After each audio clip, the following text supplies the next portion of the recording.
What's up, YouTube? It's your boy TeeJax back with another video. I'm TeeJax, TeeJaxson Tristan, whatever you want to call me. Today we're gonna be doing a review of the second round of the NBA playoffs. They could have been great, man. They could have been phenomenal, but like the title says, they just weren't. Roommates are here. It's late. I'm gonna get this out Monday midday-ish, but it's Sunday night right now. OKC versus Nuggets game 7 wrapped up a little bit ago. I don't know how much I want to keep doing these type of videos, but my first round one went well. One thing that I want to do on this channel is like kind of comedy more often than not, like be funny and shit. And it's kind of hard to like seriously like review like playoff matchups and like add comedy into it. Like, I don't know, I don't want to become like an NBA channel as much as I would like love the shit out of basketball. But we're gonna get into these from kind of the least interesting to the most interesting, I think, to like the general public. I think it's kind of hard to deny that the least interesting playoff series was unfortunately Warriors versus Timberwolves. I love Anthony Edwards.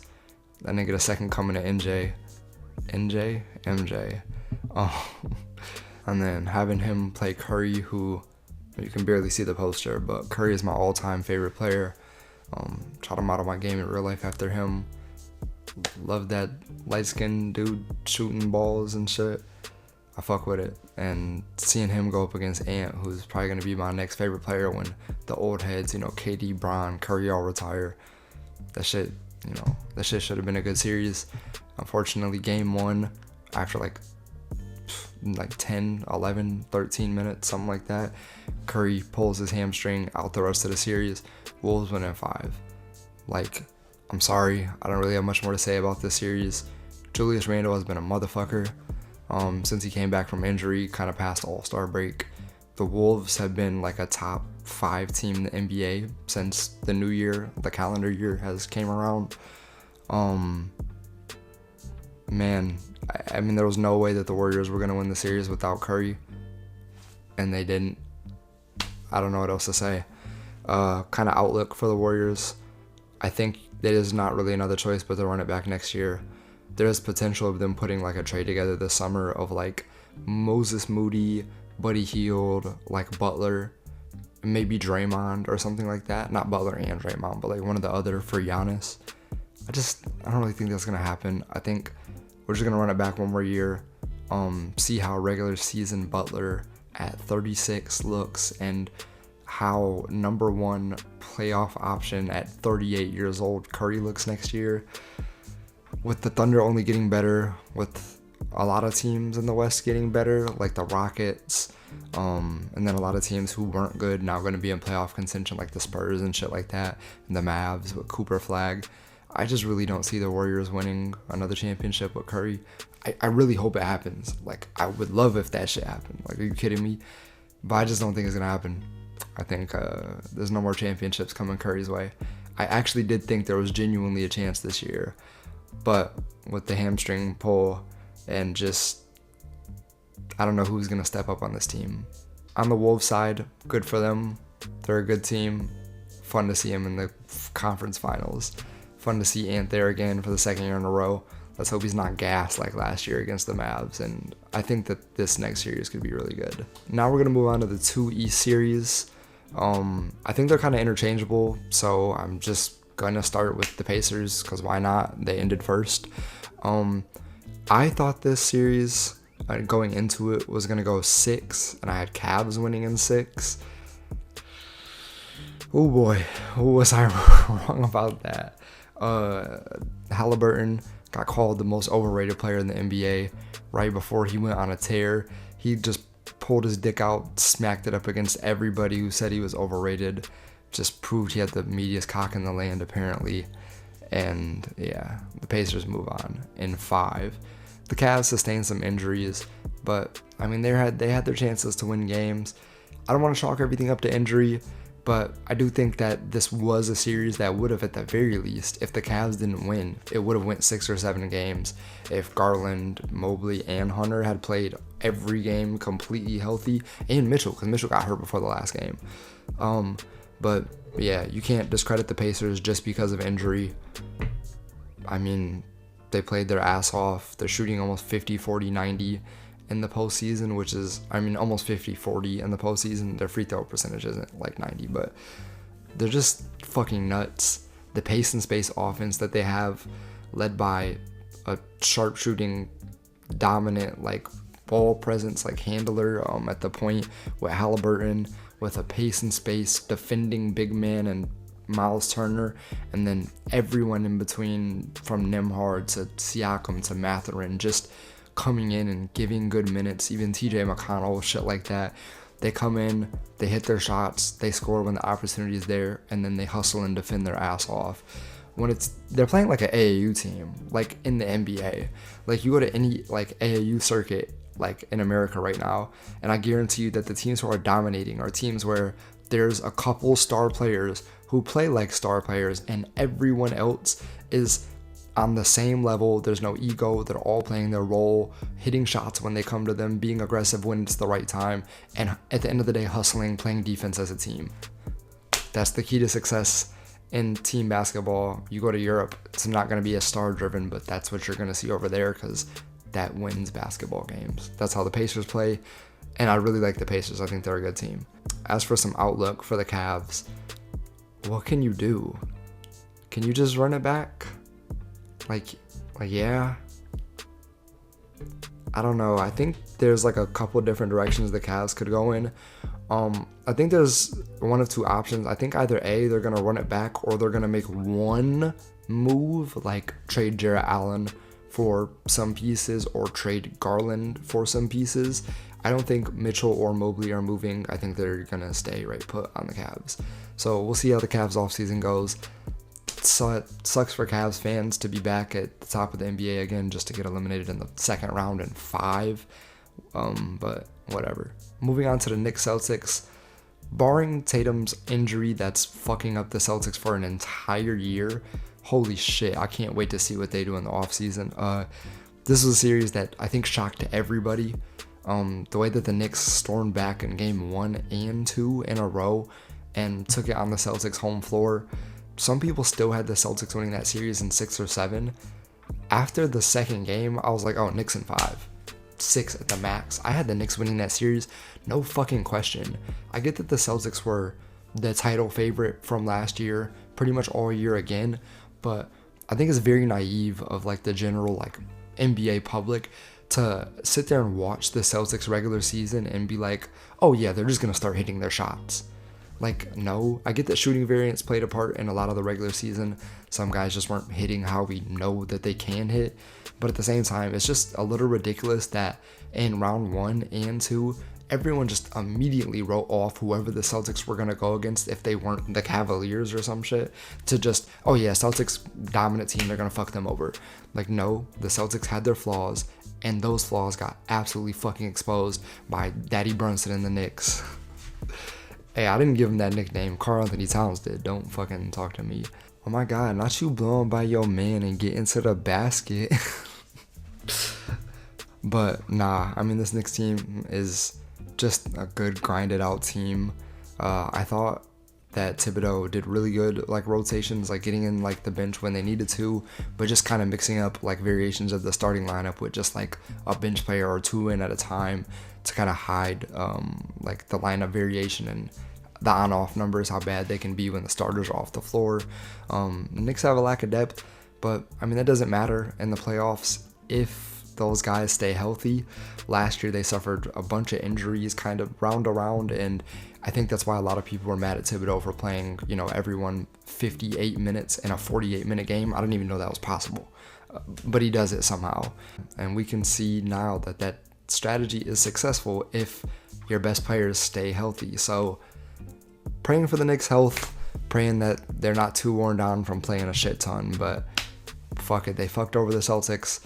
Celtics have a lot of thinking to do this offseason. I think that they're going to blow it up. I really do. I don't know if that's like a hot take. I think the Celtics are going to blow everything up this offseason, completely retool the roster around that way that maybe they're not tanking this next year, but they're not like trying to compete too hard this next year, and then when Tatum gets back, they might have a decent draft pick that they can trade or whatever to then, after this whole entire season is up, the next season, which would be the 26-27 season, they'll then be like right back in trying to compete in playoff contention. I think Porzingis is gone, and I think Holiday is gone for sure. We might even see Jaylen Brown off the team, maybe him, maybe Derek White, I don't know. But I think the Celtics are going to blow it the fuck up. And as for the Knicks, barring injuries, they're a scary-ass team. Now on to the Thunder versus the Nuggets. Yeah, this was a really good series. Like, I don't have anything else to say. Like, fuck. It was a really good series. It was great to see the potential MVPs, battle it out in an entire 7-game series. But, like, how do we not know who the MVP is? Like, what the fuck is up with the NBA and that shit?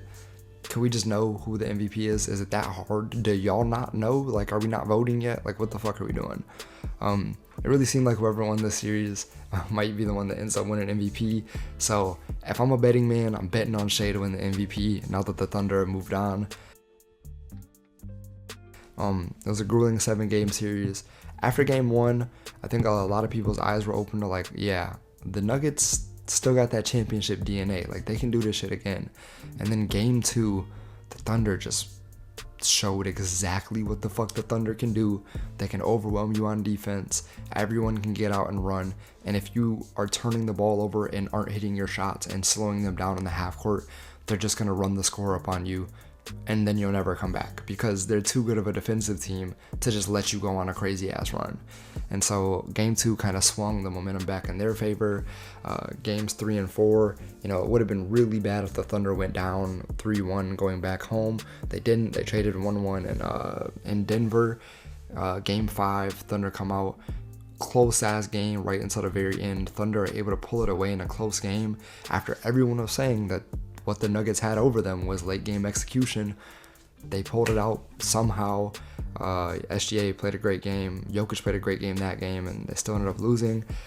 Game 6, Denver comes back and wins, as they should. We saw good games from Jokic and Murray, which that duo was going to need to be on a heater. And then some guy is going to have to step up for them if they want to win a championship. And that game, it just so happened to be Julian Strawther. That was the fucking Julian Strawther game. Like, okay, good for him. I'm glad he was blowing that bitch, blowing the lid off that bitch. He lit that shit up. Good for him. But at the end of the day, it comes down to game 7, back against the wall. And the Thunder did exactly what they did in game 2. They just showed that with the switchability on defense, with Caruso, Lou Dort, SGA roaming around, finding the double teams, switching between zone and man. If you don't hold the ball possession to possession and you're not hitting your shots and slowing them down in the half court, you will lose. You will not beat the Thunder. You cannot beat them.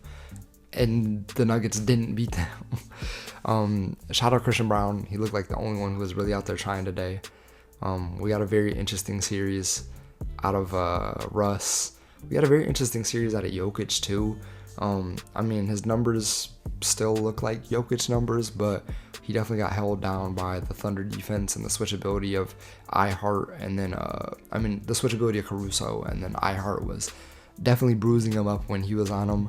So congrats to the Thunder. I would say outlook wise, the Nuggets, I don't even know what they can do. There's some pieces that they can trade around. I guess that their best bet is to see what they can do retooling wise. I think that they should get rid of MPJ. I don't think MPJ is going to be on the team next year. It's going to be tough to move him because he's on a big ass contract and he kind of sucks, so nobody wants him. But I think that the team just needs to go out and some way between draft picks, what else, and just try their best to get 3-and-D players going into next season.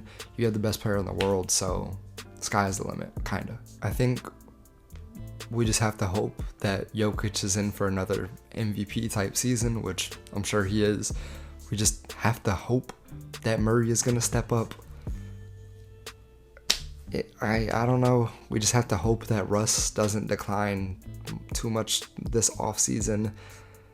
And then we have to hope that the young guys that we have on our roster just grow more, and that whatever we can get back for MPJ and potentially a few other guys off the bench is good enough to put us back into championship contention. But I don't know, man.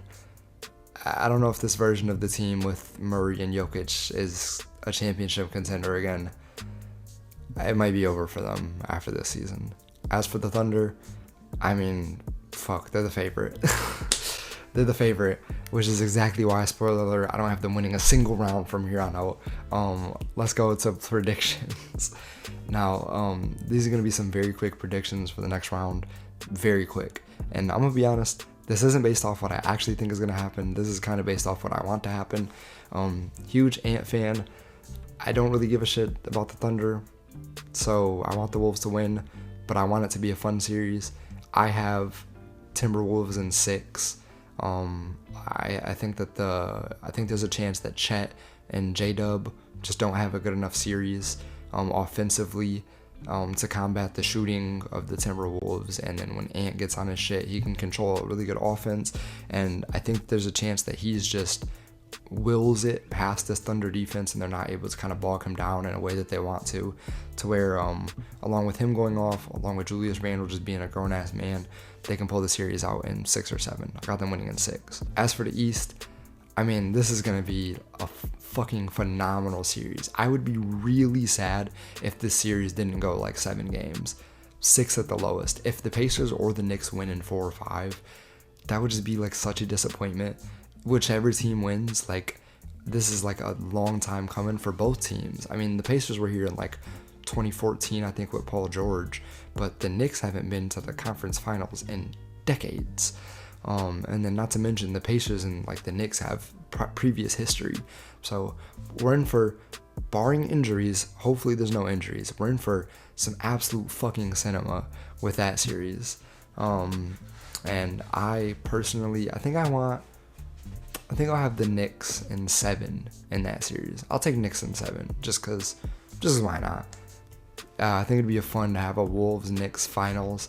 I'm not going to do a finals preview for Knicks versus Wolves because I don't know if that's what's actually going to happen, but you will get a conference finals recap from me in like a week and a half from now, maybe 2-ish weeks. No, like a week and a half is when they'll be over. Just going over everything again. Not really else for this video. Second round was cool. Cavs got hurt, Tatum got hurt, Curry got hurt, and I'm not saying that that's the reason why all of those series were over in 5 games, but having a conference semifinals where 3 of the rounds are over in 5, and then even the one series that does go 7, it's a fucking blowout by like 32 points in game 7. Like, I don't know. This round had the chance to be absolute cinema. Every game going 6 or 7, and every single game and every round being competitive. And that's not what happened. I think that we did get a very fun mix-up of teams. Either SGA, Ant, Brunson, or Halliburton will win their first ring this year. Like, that's big. Like, I like the teams that are in the finals. Like, I wish that the Warriors would have been there. You know what I'm saying? But, like, I do like the mix-up of teams. It's just that how they got there just could have been more interesting, could have been more entertaining. I don't know. Injuries suck, man. If you stuck it out all this way, I appreciate that. I got another video coming in probably less than a week. So stay tuned. Like this video if you like this video. Subscribe. Fuck with me. Hell yeah.